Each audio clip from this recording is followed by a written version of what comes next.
And we go into turn 5, which I don't have a photo for, but Israel gets the 202nd Parachute Battalion, which arrives along the road from the east.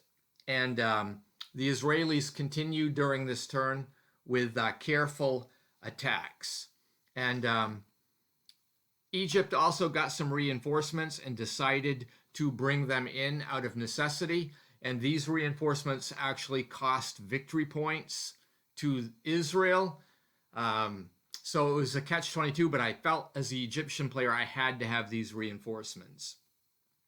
So at the end of the turn 5, Egypt got 3 victory points for continuing to hold objectives, and they got 4 victory points for eliminating an Israeli motorcycle company. But the Israelis got 4 victory points for Egyptian casualties and 5 more for the reinforcement penalty. So the score at the end of turn 5 is Egypt 31, Israel 20. And we go into turn 6. In this first photo, the Israeli 31st Division is attacking the 4th Armored near Bir El Lafan. And despite the fact that the Israelis have ground support, the attack is repulsed. And the Egyptian have some artillery you can see in the picture, which used final protective fire, and apparently that worked.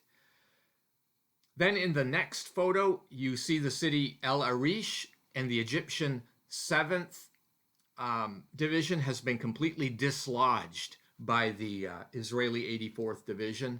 And also the 202nd Airborne is coming up in the rear. And there's also an Israeli helicopter battalion on the track right in the center of the picture. So at the end of turn 6, the Israelis collect 4 more victory points due to Egyptian casualties. Egypt gets 4 victory points for eliminating an Israeli tank battalion and 3 for objectives. So the score is Egypt 38, Israel 24. And we go to turn 7. The Israeli player has opened up the right flank now along the Mediterranean and can start exiting units. And because it's turn 7, this turn falls within the 1 victory point per unit range. So the 3rd mech and the 1st tank, the 7th motorcycle, and the 2nd Baron battalions all exit for a total of 4 victory points. Then in the photo, you see the Israeli 31st Division attacking the Egyptian 4th Armored again and some of the Shazli force. And you can see I have a lot of ground support from the Air Force in this attack. At the end of the turn, the Israelis got 9 more victory points for exiting units and for eliminating enemy units. And the Egyptians collected 8 victory points also for enemy losses, but also 2 more victory points for holding objectives. So the score is Egypt 48, Israel 33. And then we go to turn 8. I don't have a photo for turn 8, but it is a night turn, so there are those penalties. And this is the last turn as the Israeli player that I can exit units and get 1 full victory point per unit. So I end up having more units depart. I have the 48th tank, the 1st mech, and the 1st recon, and the engineer battalion, and the 7th assault gun. These all exit for 6 victory points. And then for attacks, I'm limited because it's night, and I have only Sharon's division attacking, and they have the penalty of the negative column shifts. So the 3rd Infantry Division has left the 3rd Tank Brigade exposed here, and it's now surrounded by Sharon's forces. I'm sorry I didn't take a picture of this, but that force is forced to retreat through a zone of control, and it's eliminated for another victory point. The Egyptian player decided to cut his losses and basically declares a withdrawal. So 5 Egyptian units escape from the western map edge, and 2 victory points are claimed for objectives that are still held by the Egyptian player. So at the end of the turn, the Israelis gained 7 victory points, but the Egyptians gained 2. And the score is Egypt 50, Israel 39. And we go into turn 9. So Israel is trying to finish up the Egyptian defenses here, and the Egyptian 1-3 brigade has become surrounded by the 38th Division. You can see with the help of this powerful Israeli helicopter battalion, which has the ability to fly in and drop and cut off lines of retreat. The Egyptian player has 8 more units that he's able to exit from the western map edge, and 2 are gained by continuing to hold on to objectives. So at the end of turn 9, the score is Egypt 52-41. And we go to turn 10. I'm sorry that I don't have a photo for turn 10, but the Israeli player got 10 air points available, which is always helpful for ground support.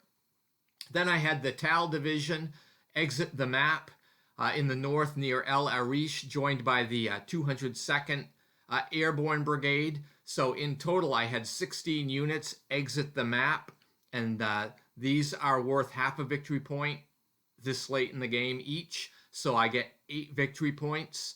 And then Sharon's division attacks the 2nd Infantry Brigade from the 3rd Division at the objective hex on the road exiting the southwest map. And that unit is forced out of the victory point location. The Egyptian player really only has forces left over holding the fortified positions in Rafia, and these provided 1 victory point for the Egyptian side because it's an objective hex. So the score is now Egypt 53, Israel 49. And then on turn 11, the Israelis are able to exit 6 more units off the western map edge, yielding 3 more victory points.